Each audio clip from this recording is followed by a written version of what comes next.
Cool. So we'll get started. First, welcome. Thanks everyone out for coming out tonight, Thursday night. There's a lot of things you could be doing with your time, and we definitely appreciate you guys coming out and wanting to improve and wanting to get better and really spending your time with us as a way to learn and improve, whether you're an athlete, a parent, coach, whatever it might be. This is maybe our fourth or so webinar in this series, and each time it's been a fantastic turnout, fantastic response, and some really good questions too, some really interesting and informative questions. So again, if you have them during the presentation, go ahead, put them in the chat box. We will have some Q&A time at the end, but please write them down so you don't forget, because it's been awesome. Again, if you forget, if you think of something afterwards and you said, oh man, I should have asked this question, feel free to reach out to Molly or myself, and we can answer those at that time too. But again, thanks again for coming out. I'm really excited about tonight for a couple of reasons. But one, just Molly's been fantastic. She's been an awesome addition to our staff. For those of you who don't know her, this should be an awesome introduction. But for Molly to be our sports psychologist on staff has just been night and day from when we were before. So if you don't know what Molly does with us, so Molly helps us with the T3 staff by ourselves. So it helps us kind of get our stuff together and keep our stuff together.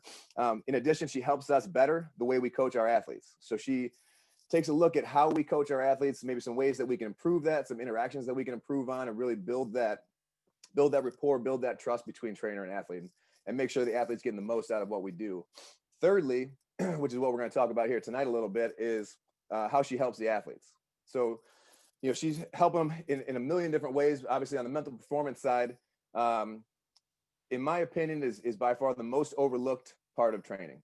When you think about training, when you think about athletics, everyone knows you have to lift, right? Everyone knows you have to eat or eat healthy. The overlooked and the one that might not be most known is this mental performance side. And to me, and with a lot of athletes, I'm sure that's the most important part. And it's the most important part. And I think that's evident by, and then we might talk about this a little later, but 27 out of 30 Major League Baseball teams employ a mental performance coach on staff. So that stat right there to me was like, wow, this stuff is important. If those teams are taking it that seriously and they need that to get that competitive edge over their competition and the people they play, that obviously is why it's so important. So again, I'm super excited. I hope you guys are too, and I hope you guys have some good questions and come away tonight with some good insights. So enough of me rambling. Molly, I'll turn it over to you. Sounds good. Thank you. I'll give a little bit of background on myself if you aren't in the facility or don't know who I am. I am from Kentucky. You'll probably be able to tell that with my accent. But I started almost a year ago as an intern at the facility, just shadowing classes, learning from them about the physical aspect of things. And a year ago, I actually had the first mental skills webinar or seminar at that time. So it's kind of cool to see that happened a year ago, looking back. But after that, I got hired on as the mental performance coach. And so Eric gave you the background on that. I went to the University of Kentucky and got my undergrad in kinesiology and went on to get my master's in sports psych. And I'm currently getting my doctorate right now in the same thing. So I just wanted to ask this question to start to see if we've got some new people to mental performance. It looks like part of you have, so that's some good numbers. But today, I kind of just want to tell you what mental performance really is. If I can get the screen to change. There we go. So what is mental performance training? It's really just the training of mental skills that are going to help you perform towards that flow state on the field. So I like to describe it with this scenario. Nobody can really take away the physical training that you've put in when you step out on the field. All of that skills work, all of the weights that have been lifted, your physical build is going to be there whenever you step out on the field. But in a split second, your confidence, your composure, and your focus can be taken from you just like that. And if we haven't trained those skills, how can we expect our athletes or we as athletes to perform at our best with that missing puzzle piece? And you can kind of look at mental performance in two different ways. You can see it as an advantage, so you're training it towards an advantage over your opponent, or you can see it as a way to kind of get over those obstacles or things that you may be struggling with on the field. And the first thing that we're going to talk about, and the biggest thing that I really want to touch on today, is our internal dialogue. So we have around 50,000 to 70,000 thoughts a day. And unfortunately, most of those thoughts as athletes and coaches are negative, right? So why is that? Our brain's first job is to protect us. So in caveman times, this was just to protect ourselves from physical harm. And now it's more so to protect our ego. So the negative thoughts we have exist to help us understand what possible threats could be coming our way.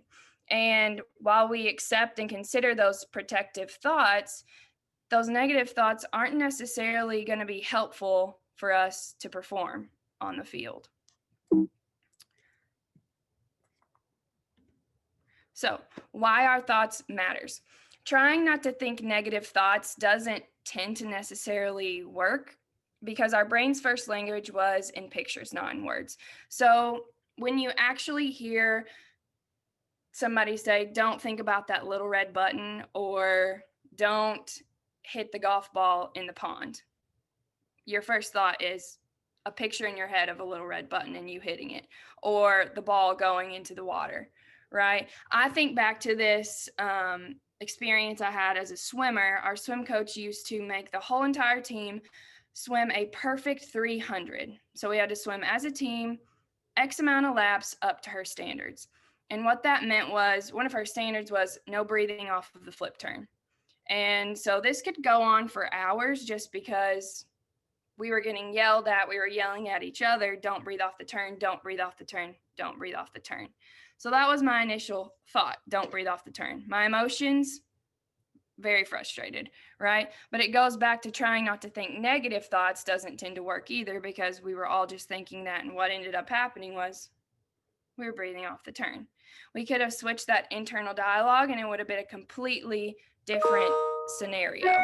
And so oftentimes it's hard for us to think about those thoughts and to remember the thoughts that we have, but we vividly remember the emotions that we have. And we vividly remember how we feel. You know, you get that heat flash over you, maybe your hands are sweating, your heart's starting to beat fast. We remember that in times of negativity. And what really matters is how that affects our performance. They all correlate. So let's say we have a negative thought. We're going to have a negative emotion, which is going to create a negative physical response, which is just affecting our performance. So what I want to know is how, we're going to go to Minty. What are some of the thoughts and emotions that you have when performance isn't going well? And you could submit up to 3 different responses on this. So if you can't really remember your thoughts, give me some of your emotions that you're having in a time of a difficult performance.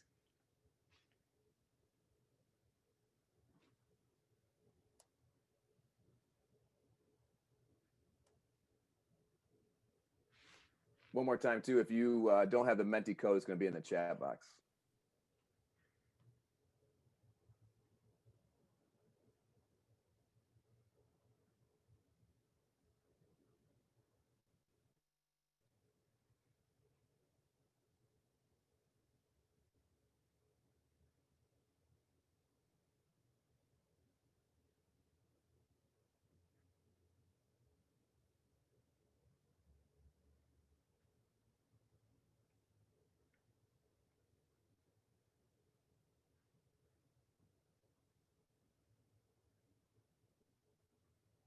So basically with these responses, it's going to take the most common inputted word, the word that we put the most, and it's just going to blow that up a little bit bigger. So we clearly all have frustration in correlation and in common.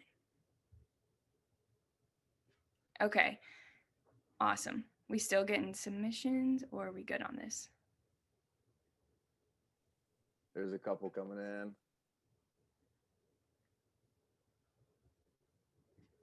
I would almost bet that these thoughts and these emotions probably didn't work well for your performance.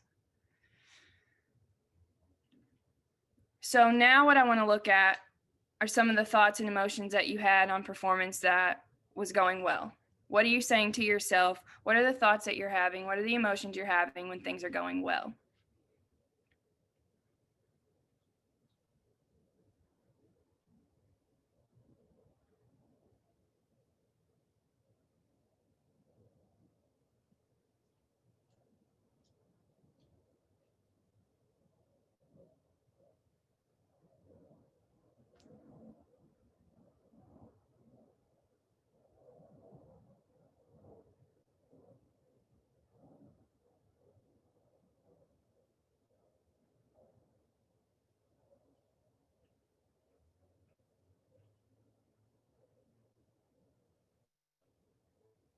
Nice.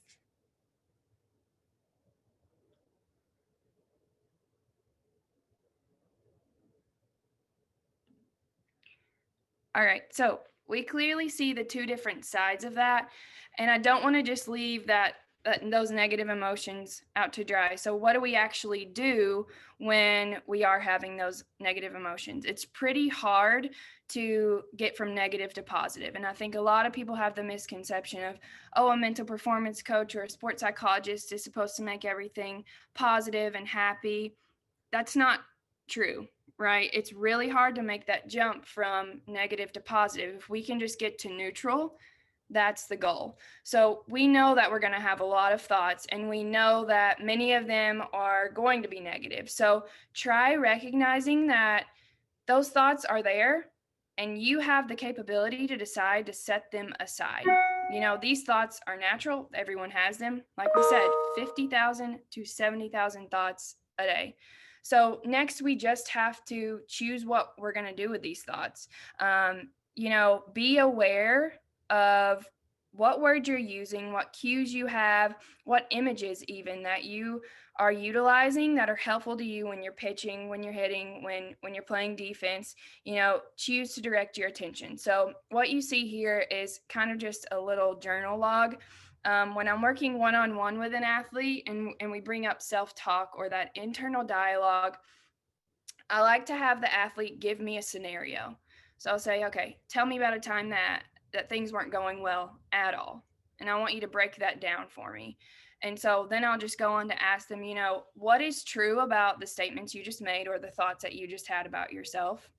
And what's untrue about the thoughts that you had about yourself? And so if they've got a tournament going on that weekend, I'll usually give them this and I'll say, all right, take the last 5 minutes after a game and write down, I need you to be hyper aware of this, write down the thoughts and emotions that you had during that game.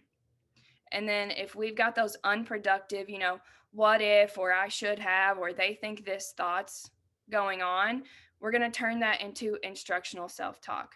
Sometimes positive self-talk is necessary, but as long as we can get to neutral, I think that's the goal, to help us decide not to buy into those negative thoughts.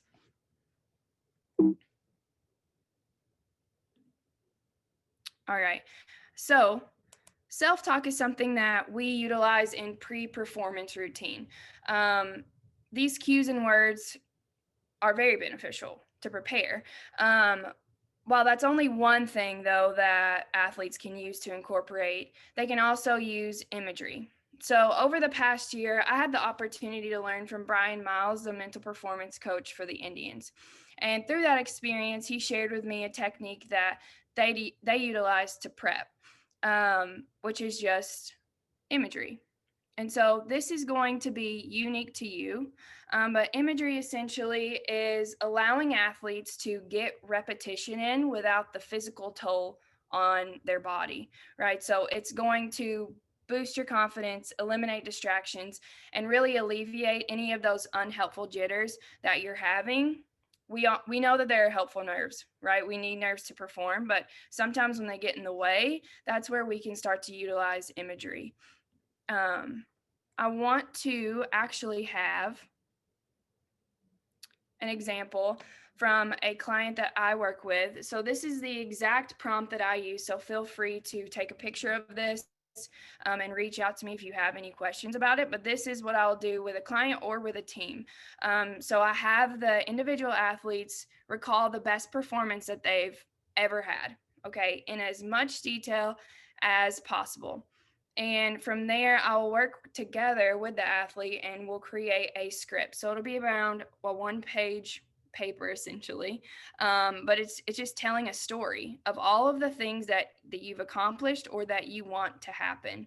And we'll edit it and we'll get it as vivid as we can, and then we will record it either in the athlete's voice, in a coach's voice, my voice sometimes, which I don't know why anyone would want that, but that's the imagery script. That's how we create it. And so I want Mallory, she's one of our athletes at T3. She comes in consistently all the time, doing everything that it takes, to be the best that she can be.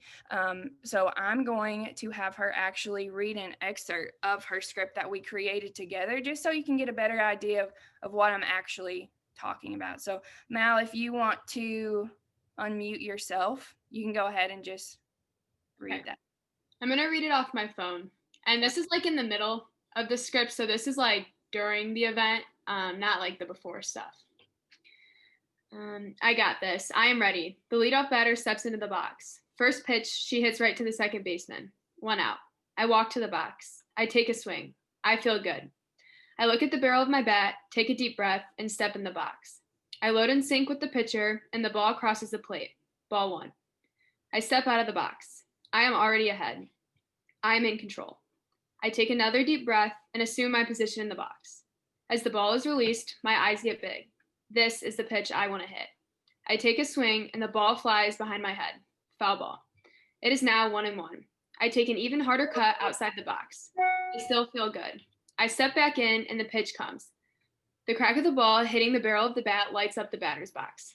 I start running down the first baseline. I'm going to get all the way around. The ball is rolling past the center fielder, and I am rounding second base. I slide into third safely and wipe the dirt off my leg after my slide. The pitcher delivers the next pitch. Pass ball. Without hesitation, I slide into the plate safely. Not even close. It is 1-0. Awesome. Okay, so that was, like Mallory said, in the middle of the event happening. So we actually had it from the minute she woke up, her putting her uniform on, her warming up, what happened after her performance. She wanted it in my voice. So Mallory listens to that. When do you see yourself? I know that things have been off because of COVID and you haven't had a normal season, but Mal, when do you see yourself using this as the seasons get back to normal? So for those of you that don't know, I'm a senior. I go to Avon Lake High School. And so I think it'll be important having something to kind of transition from the end of the school day to before games or practices. Like if we have an away game, like listening to it on the bus before we get there, or even just driving from the high school to the home field, just kind of to like switch off from school and switch on to softball. Nice. And so I really want you to just share with them why you were even interested in developing that routine. And I guess you kind of answered that in the previous question a little bit. Yeah, so basically I knew that like I was doing as much as I could physically and I still wasn't really performing. And so I figured, well, maybe I need to train my brain a little bit too. And ultimately being able to take control of the mental part of the game has made the game a lot less stressful. And I'm able to just have fun and play the game now, which was important to me. Awesome. Thank you so much. I know sometimes it's hard to share those things. Yeah. That's very, in depth of what you really do and what you want to happen in games. So thank you. Real quick too, Molly, just so everyone knows, I know Mallory, you kind of said this already. So Mallory's a senior, easily one of the top softball players in the state, let alone in the Midwest. Pound for pound, probably one of our best athletes, and just signed the her letter of intent to play softball at Fordham University, right? Yeah. So Yes. yeah. So again, she's not just an athlete that's coming up, and she's not just trying to trying to get ahead. She's trying to split hairs on how good everyone's going to be at that next level, right? Everyone's good, and this is what's going to take her to the next step. And to have these steps underway and ready to go into that college, that next step, I think it's going to be awesome. So, and I think Mal really came in with it as a, let's tackle some of these obstacles that I may be having on the field, but it really turned into, this is an advantage over the people that I'm competing with. So. And same, no matter what level you're going to, whether you're, 8th grade going to freshman, whether you're a freshman going to JV going to varsity, or high school going to college, again, everyone's good, right? Everyone's pretty much almost on the same level. It's those little things back and forth that's going to make the difference as to playing time, as to accolades, to whatever. So that, this is that one little step that's going to take her up, which I'm excited to see her in the future. Thank you. In the Olympics. Yep. Thanks, Mel. All right. While these pre-performance routines are important, so are having routines throughout our performance. So, like I've said multiple times, sport is full of adversity. I don't have to tell you all that. You've lived it, But I want to talk about those moments after you make an error or a mistake, or, you're on that downward spiral of just mistake after mistake after mistake. I want to know what you all feel. So like I mentioned before, a lot of times we don't remember the thoughts we had, but we remember that physical aspect of it. So for me, before this performance, my hands were freezing cold. And I know that's just the thing that I do, right? But I knew before my meets that I would have, my heart would start beating rapid, right? So what is it for you? A lot of people, it's shaking, that pit in your stomach, butterflies. Maybe you get tense. So I want us to share some of those.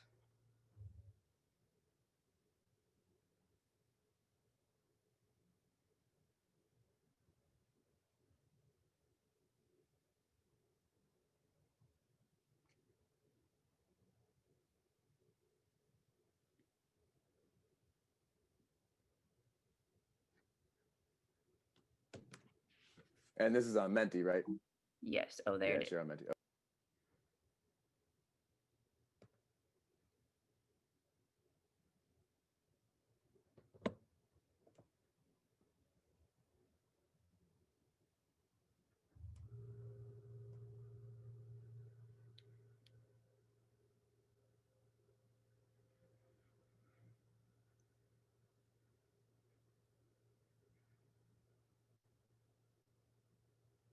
Make up I love for seeing now. That's I love that. seeing how many people have the same ones. I love seeing how many people have the same ones. I even said nervousness. Like just it's crazy that everyone has those same type feelings no matter what. So I especially like the make up for it somehow, and we'll get into that. Let's see if we can change the slide. Okay. All right. So once again, what do we do about it? We recognize it. Okay. We be quick, factual, and focused on what I can actually control. Then we can release it. Turn our eyes from the rearview mirror back onto the road ahead. So I don't know who it was that said it, but, I have to make up for it. So often, not just in sport, we are thinking about what we just did 30 seconds ago. I call it time jumping. We're thinking about what we did 30 seconds ago. And then we're thinking about, okay, well, 30 seconds from now, I have to do this to make up for what I just did 30 seconds ago. We're just time jumping. We're never in the present moment. And then we re-engage. So what this actually looks like is a reset button. So I've actually made these with our coaches.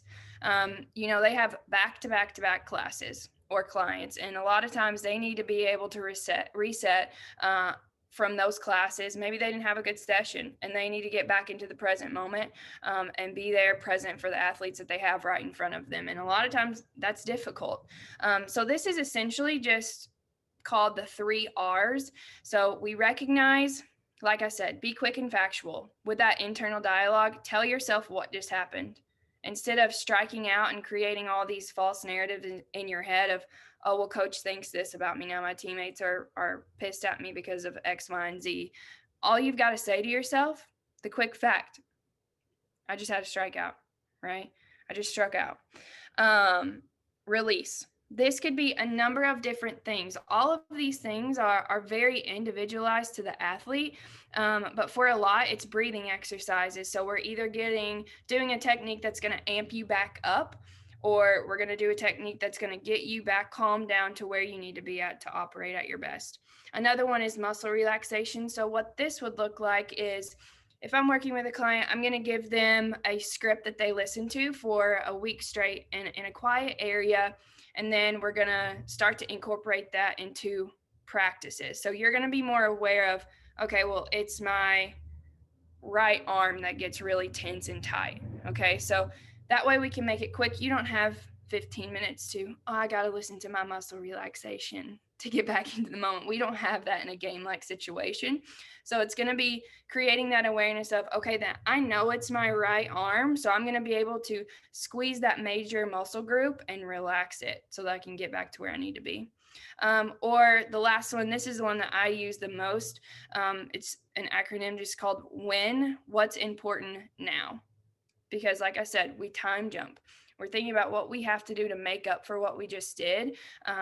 When I can't do that in the present moment, right? I can only be present, focusing on what's important right in this moment. And then lastly, it's just re-engage, meaning you can give yourself a trigger word. A lot of athletes will have something on their wrist that they can snap, or just a quick instructional cue that they give themselves that as soon as I train myself to say this, I'm back in the moment. This all sounds easier said than done, but with all of this stuff, it is just like your physical training. I don't expect somebody to walk into the gym on the first day and try out a new skill and be perfect at it and it look good and it be working right. You know, we've got to make little tweaks, and we've got to come in every single week and do these things to get better at them. And that's the exact same thing with mental training. So I know that we covered just a number of different topics. And if One, I think one thing real quick, yeah, Molly, before you jump in there, if I could put Mallory on the spot real quick, when we're talking about this reset button, and Mallory, you've been working with Molly for a little bit now too. How long or how much practice did it take to kind of get through some of this stuff? I definitely was uncomfortable at first. Like taking a skill, and talking about what I do when I make an error or when I strike out, like how my body reacts to that. But we worked on it a lot, like just in our sessions. And then Molly would give me stuff to try at games, like when stuff didn't go the right way. But I definitely got comfortable with it as I went, but it's not comfortable right at first. And that's understandable too. I mean, I would imagine, it's the same thing as working out. Again, you don't just work out once and get stronger. Same thing, you don't just do this one time and then automatically reset. It's going to take some time and things like that. So If you don't mind me asking too, how long have you now been working with Molly? I think our first one was like June or July. Yeah. Okay. It was more towards just when we got right back into the facility. Okay. Yeah, right when the facility pretty much reopened. And then I went consistently for probably like a month or so, and then we kind of just touch base when we need to, but Molly and I talk to each other pretty much every day. So and I was going to say this as well. My goal is to lose my client. Yeah. Right. Yeah. My goal is to lose who I'm working with. I obviously want to keep checking in with them, but my job is to build the foundational skills, to help build those skills, but it's really on the athlete to keep practicing that. And obviously as things come up, I always want to have sessions. Like with Mallory, for example, we will talk on a weekly basis, but that doesn't necessarily mean that we need to have a session, right? She's got these foundational skills, and we'll have a session as she feels needs be. And I know from personal experience too, with these reset routines, it's not just sports that they work with, it's life.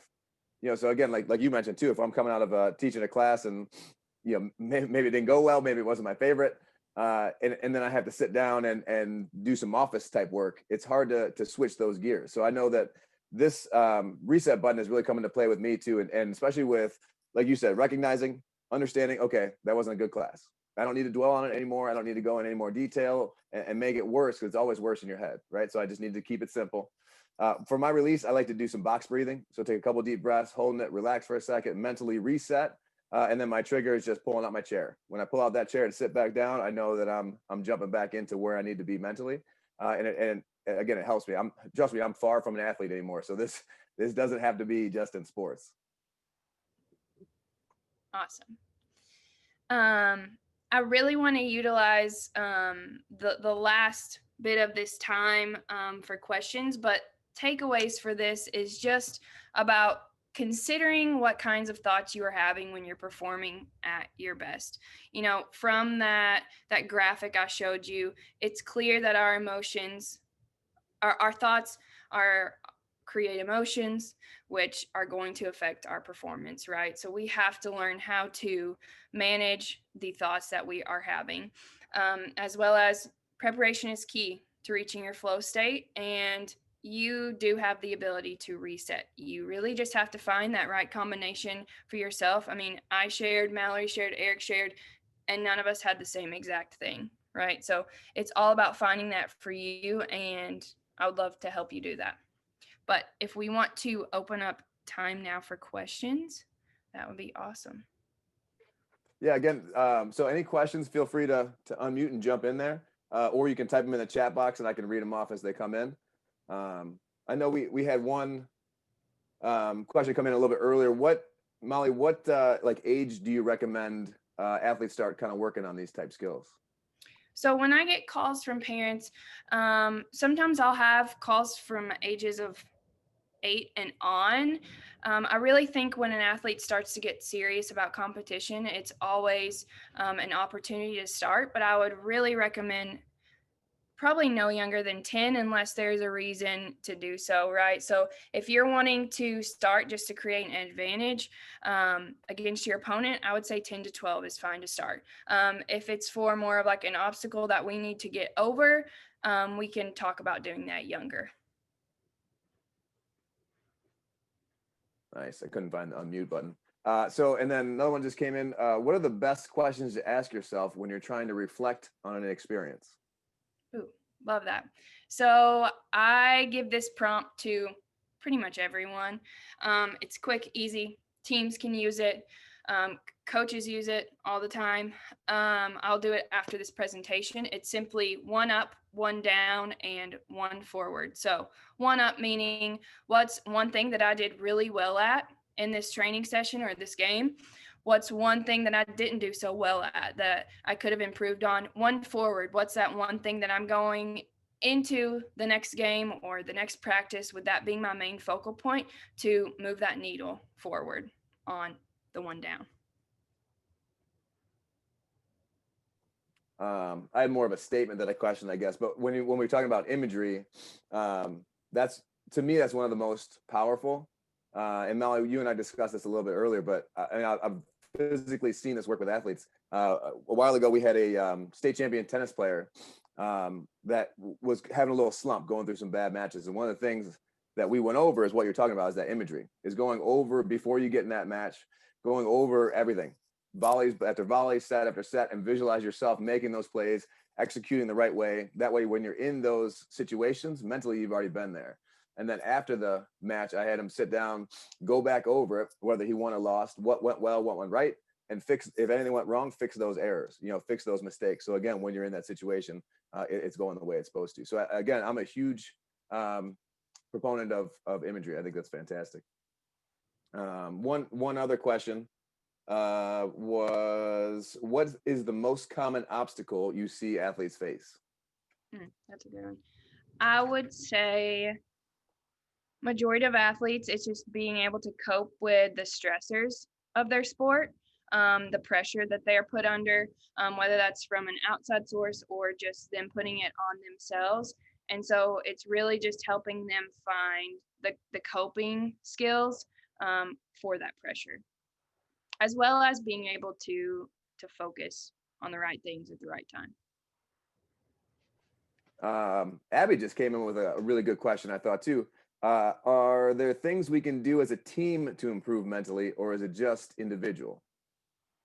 So it's definitely both, right? I think that as a team, you can right off the bat just come up with, self-talk, common languages to help you all as a group. But as well as, I know there's one specific team that I worked with, and the girls were getting very frustrated at the lack of focus of some of their teammates. So that clearly caused frustration, anger, and a little bit of conflict in the team. And so I sat down with them without the coaches, and I'm just like, all right, how are we going to work through this? And what common language can we come up with together that when I say this trigger word to you as a teammate, we say it respectfully. I'm not yelling at you. I'm not, getting hateful, causing more conflict. When I say this trigger word, that means you need to get back into the present moment. You need to focus. You need to do what you need to do as a teammate. I think so often teams don't take advantage of the fact that they are on a team. A lot of people have to do their sport alone, right? And they have to solely depend on themselves. You guys have each other for a reason. So utilize that. It's all about communication. And to that point, when each individual works on themselves, it's going to work better as a team. So that's why when you're in T3, we have our levels that we have our athletes on. So level 1 might be a young athlete, no lifting experience. Level 7 would be a professional athlete, and each athlete's at an individual level. Underneath those levels, on our signs that we have up, you'll see the 7 virtues. And those, same thing here. When we found that when we really kind of instill those virtues and instill being a good person in our athletes, that's going to help the team as a whole. We're more productive as a company. Athletes are more productive. The team is more productive. It's just a little domino effect from there. As well as to add on to that, I think it's all about just getting to know each other and getting to know how your teammates need to be communicated to. So I was actually having this conversation with Eric earlier about, one teammate may need to be yelled at, and that's what they want to get them, fired up and back where they need to be at. Well, if you do that to another teammate, they may completely shut down and not want to speak to you, right? Or play with you productively. And so it's really just about getting to know each other and how you actually like to be communicated to. Yeah, working with each other, knowing each athlete of what they need to do to be pushed. And I think when each athlete is being pushed and progressing, that's gonna pull everyone up with them too. So I think I like that question a lot. Thanks, Eddie. Yeah. One other one too. Sorry. No, go ahead. It's all about creating that vulnerability trust, right? You've got to show a little bit of vulnerability to create trust amongst each other. So that's going to mean getting uncomfortable with each other. But go ahead. And we've seen that at T3, from a T3 team. We've seen that come up over and over, is when you're a little more vulnerable, when you're open, when you're honest with yourself and honest with everyone else, everyone kind of comes together as a team, and which is fantastic. Oh, and by the way, that Q word, that story I was telling about the team where I was like, all right, what's going to be our trigger word? It was buffalo chicken dip. It doesn't have to be that serious, guys. I mean, come up with something as a team that you like, right? So. And who doesn't like buffalo chicken dip? Right. One additional question. When it comes to the 3 R's that we just went over, how can we control our body language in those split seconds when those things happen? How do we control our body language, or what's the best way to? Composure is a huge one, right? So I would first say we've got to know what's going to trigger us not being able to control our body language. Like, what is that for you that's going to make you not be able to control yourself?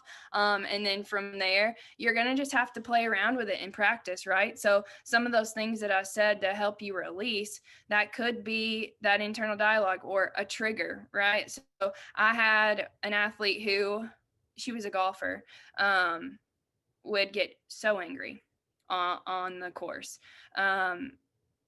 She would just throw a fit in front of everyone, and she was just not able to control her body language.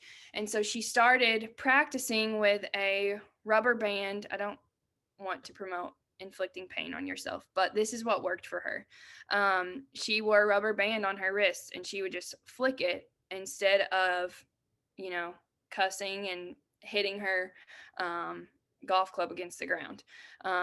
So what may be a breath for somebody may be a flick of a, rubber band on your wrist for another. So it really just takes playing around with it. And I hate to say that's kind of just like a broad answer, but until I know like your situational thing, it's kind of hard to answer.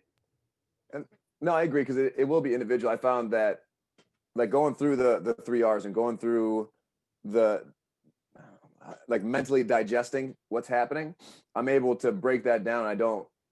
For myself, I don't have to physically express the anger or what I'm feeling, because I can mentally kind of digest it and put it in its place, put it in its compartment and move forward. So I don't need that physical outlet as well. So that's an easy way to me to this question is how I control my body language is I'm breaking things down mentally, so I don't need to express. And then I think once you're able to do that on a consistent basis, you don't have those shoulder slumps. You don't have that slam. You don't have that throwing the glove down, whatever it might be. You're able to kind of just do it internally without throwing the bat at an umpire or something. Right. Any other questions? One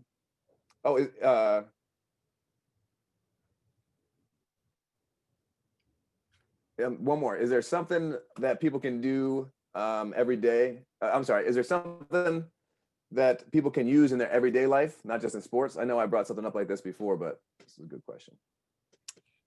So everyday life?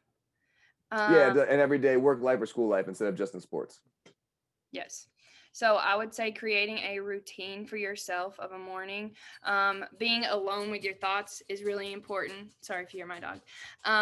Being alone with your thoughts is very important, because that is the only way that you can start to learn how to control your thoughts. Okay. So I would say a morning routine of just incorporating some breath work is really important, as well as just self-reflection for everyone, especially athletes and coaches. I've had a lot of conversations about self-reflection with our coaches and how that positively correlates with the relationship and the performance of their athletes. So if we self-reflect as coaches, that's only going to impact our athletes, because we're going to go into our sessions, into our practices, with a focal point of how we're going to actually improve ourselves on a daily basis. And I've found too, when you do that on a daily basis, or so, in some capacity do one of these things on a daily basis, you're not waiting for something bad to happen to try to practice. You don't wait till you're in sports to get in the worst situation to know what to do. You have to practice that every single day. So same thing here, when you practice it through school, practicing through work, you're able to just naturally snap into that when you have those situations arise. So it's not just waiting to that strikeout or to that whatever. Right. And Sam, any last questions, please type them in. We'll start wrapping it up. But again, for me, I always think of things that I should have said or should have asked or should have brought up. If that's the case, Molly's email is right up here on the screen. Please, reach out to her. She's more than willing to help, to work, to whatever it might be. Her cell phone is always on the bottom too, so you can send her a quick text or give her a quick call as well. No, I mean, I want to thank everyone for coming out tonight. Again, like I said before, there's a million things that you could do on your Thursday evening, and we appreciate you coming out and wanting to get better and wanting to improve and want to improve your athletes, your kids, whatever it might be. So thank you all very much. I just want to say, this is just a glimpse into what we can touch on, right? So we didn't even get into focus and concentration work, or relaxation techniques, breathing techniques. There are a ton of things, and in any one-on-one athlete that I'm working with, it's going to be super individualized to what you actually need on the field. And same thing goes with teams. I like to have conversations with coaches about what is that piece that's missing, or what's that obstacle for your team, and how can we help you use this to your advantage. You're given secrets as to what the next mental performance seminars will be. You're giving out the titles that they might be looking for. I like it. Some of the focus and concentration stuff. But good. No, honestly, again, thanks again for coming out. Hope everyone takes something away from today. And please, again, any questions, comments, concerns, please send them over to Molly or myself. And we're happy to help you. That's what we do. Thank you all so much. Cool. And if that's it, you guys have a good Thursday.